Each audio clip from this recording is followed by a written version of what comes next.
Hyderabad commissioner of police کے حکم کے مطابق تمام زمروں کی گاڑیوں کی حدود GHMC کی رفتار کی حد میں 40 کلومیٹر فی گھنٹہ رہے گی۔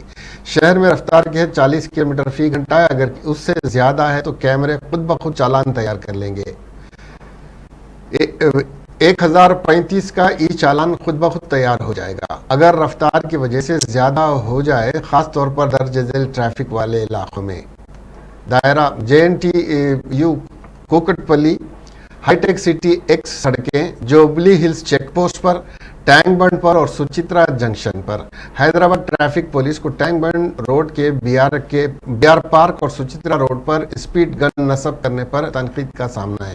حیدرآباد کے شہری انہیں باہر نکال دینے کا مطالبہ کر رہے ہیں۔ دوسرے میٹرو شہروں جیسے کہ ممبئی، نئی دہلی اور بنگلورو کے مقابلے میں حیدرآباد پہلے نمبر کے شہر کے طور پر ابھرا، جہاں فی گھنٹہ گاڑیوں کی آمد و رفت کافی اچھی ہے۔ اس سے یقینی طور پر ایندھن کی بچت، انجن کی کارکردگی، کم حادثات اور آلودگی کو کنٹرول کرنے میں فائدہ ہوتا ہے۔